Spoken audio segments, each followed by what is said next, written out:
বাংলা যুবসাথী প্রকল্পের যে আবেদন চলছে সেই আবেদনে ডকুমেন্ট সেলফ অ্যাটেস্টেডকে নিয়ে একটা বড় রকমের বিতর্ক তৈরি হয়েছে এবং অনেকেই বলছেন যে আমরা গত দুদিন আগে বা গত পরশু থেকে ওয়েবসাইটে সেলফ অ্যাটেস্টেড ব্যাপারটা দেখেছি। আবেদন তো আমরা আগেই করে নিয়েছি, বিশেষ করে যারা অনলাইনে আবেদন করেছেন তাদের ক্ষেত্রেই সমস্যাটা বেশি হয়েছে যে তারা ওয়েবসাইটে সেরকম কোনো বিজ্ঞপ্তি বা নোটিফিকেশন বা কোনো মেসেজ পাননি, যার কারণে তারা নিজের মতো করে শুধু অরিজিনালটাকেই কিংবা সেই জেরক্স কপিটাকেই ডাইরেক্টলি আপলোড করেছেন। বিশেষ করে যারা নিজের মোবাইল থেকে আবেদন করেছেন তাদের ক্ষেত্রে এই সমস্যাটা বেশি হয়েছে। এবার এটা ভুল না ঠিক সেটা আপনারা বিবেচনা করবেন, আমি আপনাদের সামনে প্রমাণ রাখবো। অনেকেই বলেছেন যে এটা আগে দেওয়া ছিল না বা শুরু থেকে বলা ছিল না, তাই তারা এই ভুলটা করে ফেলেছেন বা এই সমস্যাটা হয়েছে। এখানে দেখতে পাচ্ছেন government of West Bengal, department of youth services and sports, Bangla Yuvasathi প্রকল্প, এটাকে নিয়ে যে নোটিফিকেশন পাবলিশ করা হয়েছিল গভর্নমেন্টের তরফে 13 ফেব্রুয়ারি 2026, ফেব্রুয়ারির 13 তারিখে অফিসিয়ালভাবে যুবসাথী নিয়ে যে নোটিফিকেশন দেওয়া হয় সেই নোটিফিকেশনেই মেনশন করা আছে যে সেলফ অ্যাটেস্টেড কপিস, আমি আপনাদের দেখিয়ে দিচ্ছি। এখানে পরিষ্কার দেখতে পাচ্ছেন self attested copies of the following documents must be submitted along with the application form. তো সেলফ অ্যাটেস্টেড আর কপি এই দুটো জিনিস যারা বোঝেন তাদেরকে আর আলাদা করে বোঝানোর দরকার নেই যে সেলফ অ্যাটেস্টেড দিতে হবে কিনা, সেটা 13 তারিখেই বলা হয়েছিল। এবার আপনি সার্কুলার দেখবেন না, নোটিশ পড়বেন না, তারপরে এসে ভিডিওর কমেন্ট বক্সে তর্ক করবেন যে আগে থেকে দেওয়া ছিল না, এটা অন্তত পক্ষে মানার মতো বিষয় না। এবার সেই সঙ্গে আরও কিছু প্রশ্ন উঠে আসছে যে অরিজিনাল ডকুমেন্ট দিলে সেখানে সেলফ অ্যাটেস্টেডের কোনো ব্যাপার থাকে না। তো এখানে পরিষ্কার বলা আছে সেলফ অ্যাটেস্টেড কপিস। সেক্ষেত্রে আমরাও জানি যখন কোনো জায়গায় অরিজিনাল ডকুমেন্ট প্রডিউস করা হয় সেখানে সেলফ অ্যাটেস্টেডের ব্যাপারটা থাকে না। কিন্তু আপনি অরিজিনাল ডকুমেন্টের কপি দিচ্ছেন, সেটা কালার দিন বা জেরক্স দিন, আপনি কপি দিচ্ছেন, এই কথাটা আপনাকে মাথায় রাখতে হবে যে আপনি অরিজিনাল ডকুমেন্টটাই দিচ্ছেন না, অরিজিনাল ডকুমেন্টের কপি দিচ্ছেন। এবার সেটা কালার হয়ে গেলে অরিজিনাল থাকছে আর জেরক্স হলে অরিজিনাল থাকছে না, এই জিনিসটা আপনাদের বুঝতে হবে। আপনি তো আপনার অরিজিনাল যে মার্কশিট বা অরিজিনাল সার্টিফিকেট সেটা তো আর গভর্নমেন্টকে সাবমিট করছেন না, সেটার কপি দিচ্ছেন, তো কপিতে অবশ্যই সেলফ অ্যাটেস্টেড থাকতে হবে, এটা নিয়মে বলা আছে। তাহলে অবশ্যই বুঝতে পেরেছেন যে সেলফ অ্যাটেস্টেড জিনিসটা আপনি কালার কপি দিন কিংবা জেরক্স মানে সাদা কালো কপি, তাতে আপনাকে সেলফ অ্যাটেস্টেড রাখতে হবে। আর একটা জিনিস অনেকেই বলেছেন যে অরিজিনাল দিলে কিভাবে সেখানে সেলফ অ্যাটেস্টেড হয়।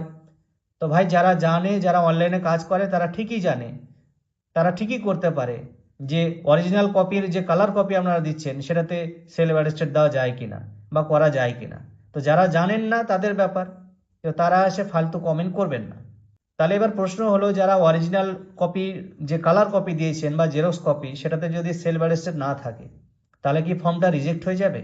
দেখুন, রিজেকশন আর এক্সেপশনের যে ব্যাপারটা সেটা আমার হাতে নেই, সেটা রিজেক্ট হবে কি অ্যাকসেপ্ট হবে সেটা যারা আধিকারিক রয়েছেন তারা জানবেন বা তারা বুঝবেন।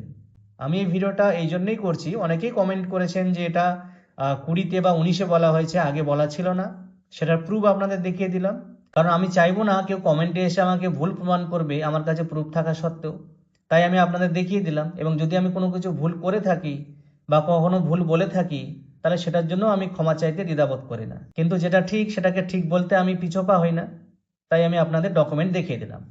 সেই সঙ্গে আরেকটা জিনিস আপনাদের দেখাবো, অনেকেই প্রশ্ন করেছেন যে আমরা মার্কশিট, অ্যাডমিট বা সার্টিফিকেট যা দিচ্ছি সেগুলোর সিঙ্গেল সাইড দেবো, এটা তো সবাই জানেন, কিন্তু ভোটার আধার যে দিচ্ছি আমরা সেক্ষেত্রে সেগুলোর বোথ সাইড দেবো কিনা, মানে সামনেটা এবং পেছনটা দুটো সাইডই দেবো কিনা। তো আপনাদের এই জিনিসটাও পরিষ্কার করে দিই। এখানে প্রথমে আধারের ক্ষেত্রে চলে আসি। দেখুন, আধার কত রকমের হয় সেটা আধারের অফিসিয়াল ওয়েবসাইট থেকেই পাবলিশ করা হয়েছে। একটা হয় ই আধার, যেটা আপনারা ওয়েবসাইট থেকে আপনাদের রেজিস্টার্ড মোবাইল নম্বরে ওটিপি দিয়ে ডাউনলোড করেন।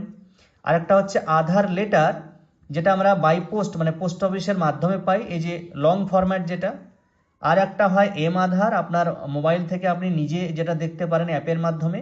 আর একটা হয় আপনি যদি এই আধার লেটার পোস্ট অফিসের মাধ্যমে পেয়ে না থাকেন কখনো, তাহলে পিভিসি অর্ডার করতে পারবেন ওয়েবসাইটে গিয়ে সেই আধারের পিভিসি কার্ড।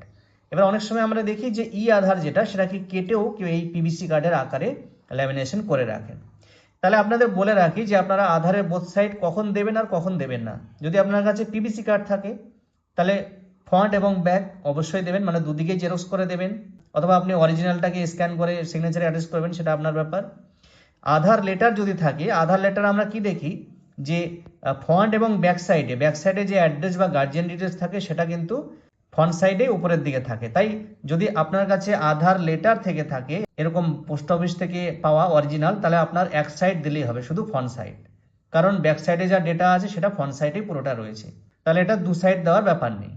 এরপরে ই আধার যদি আপনার কাছে থেকে থাকে, যেটা আপনি ওটিপি দিয়ে ডাউনলোড করছেন, তো সেটা অলরেডি ফ্রন্ট এবং ব্যাক একটাই A4 পেজের মধ্যে থাকে, তো আপনি সেটা পুরোটাই দিতে পারেন।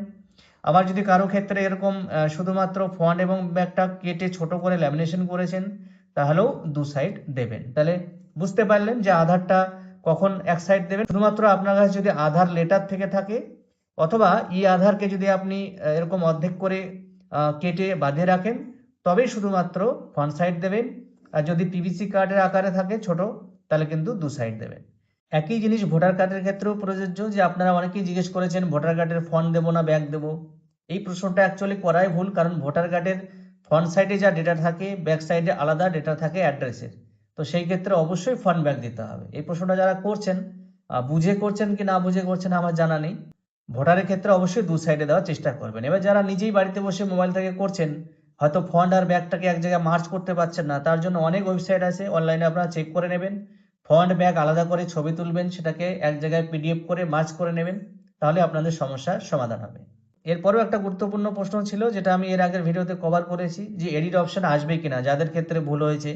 দেখুন, এখন পর্যন্ত এডিটের কোনো খবর নেই, আর এটা কোনো সরকারি চাকরির ফর্ম ফিল আপ না যে ফর্ম ফিল আপ করার পর 5 দিন বা 7 দিন পর একটা এডিট অপশন দেবে।